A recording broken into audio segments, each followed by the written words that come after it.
My wife of 12 years asked for an open marriage, and it ended up opening the door to divorce court instead. I'm wondering if I have jumped the gun or have been reasonable here. We have been married for 12 years now.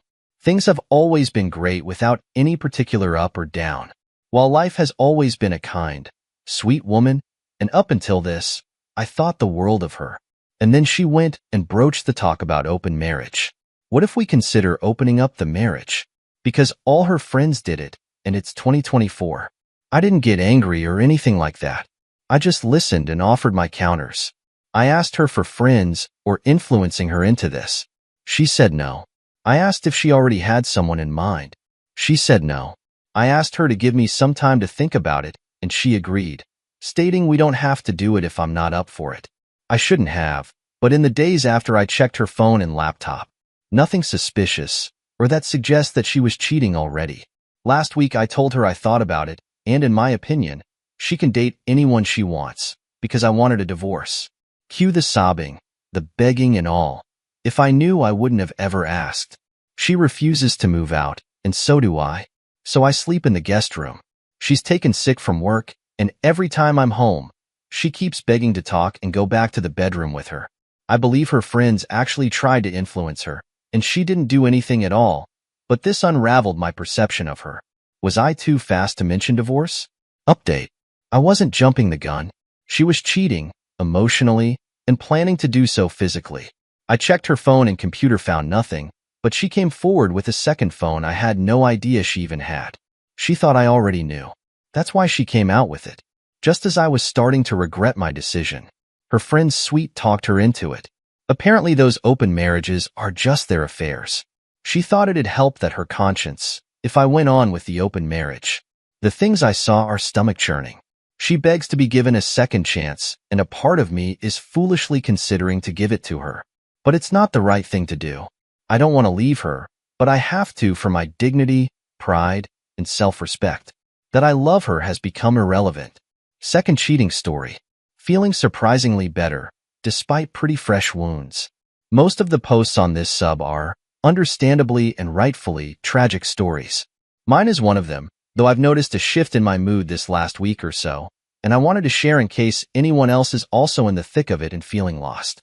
Post history explains some background, but basically I thought I was in an incredibly secure, safe, loving marriage just 2 months ago, 5 years married.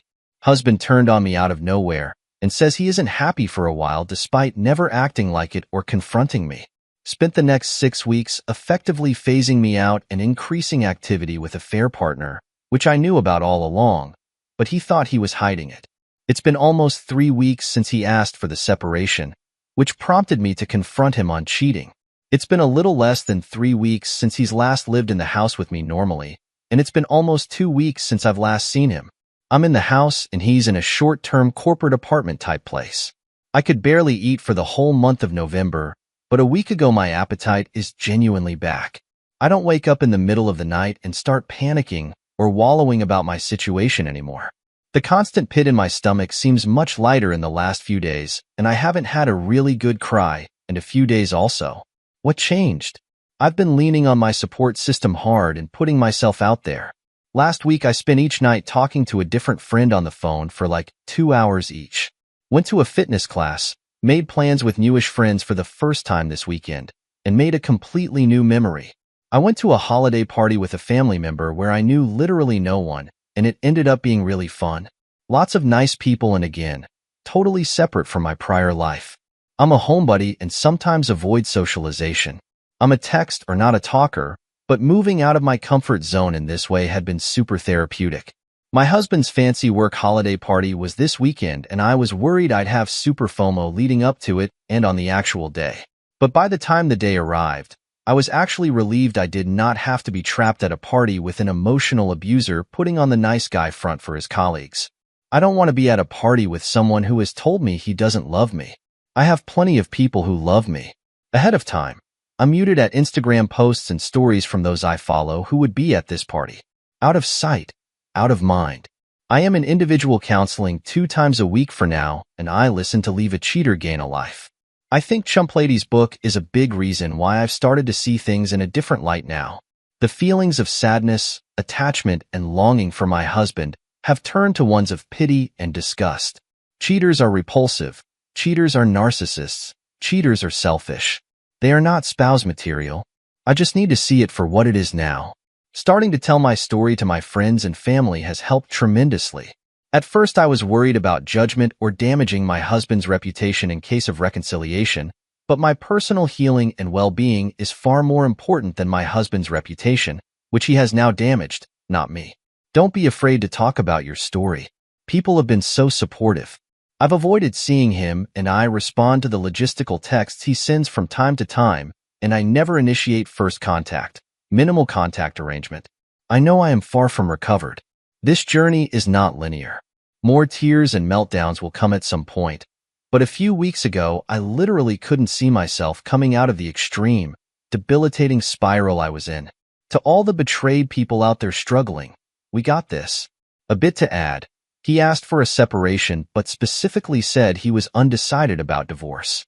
Whatever that means, I don't feel pressure to make any moves right away because I need to prioritize my health and well-being first. I have a lawyer in mind if I need one. Last cheating story. A few weeks ago, my girlfriend's friend and her friend's boyfriend invited us to her family's cabin in the Northwoods. We were having a great time drinking and playing games. At one point, we decided to get naked and get in the hot tub. It was fun, but after about 10 minutes, the heat wasn't too keelers started to get to me. I left to go to the bathroom. I got sick and went to lay down for a minute, but it must have passed out. I woke up a couple of hours later when my girlfriend came to bed. She was just wearing a towel and dropped that before climbing in bed. I called it up with her and started rubbing her, but she grabbed my hand and pulled it away, then went to the bathroom. I heard the shower turn on and she came like 15 minutes later and started kissing me. Then said she just wanted to clean up first. She gave me a BJ but didn't want to have sex. Am I just being paranoid, or did something happen while I was passed out? Update. I did confront her and took some advice from the comments. I told her I talked to the other guy, and he already told me everything, but I wanted to hear from her. So she told me everything basically. Her friend and the boyfriend started fooling around in the hot tub, and eventually, my girlfriend ended up joining and they had a threesome. Not too surprised considering how I left them. I never intended to be away that long, but doesn't excuse anything. After she told me all the details, I told her we were done and left. She's been texting, apologizing, but too little too late.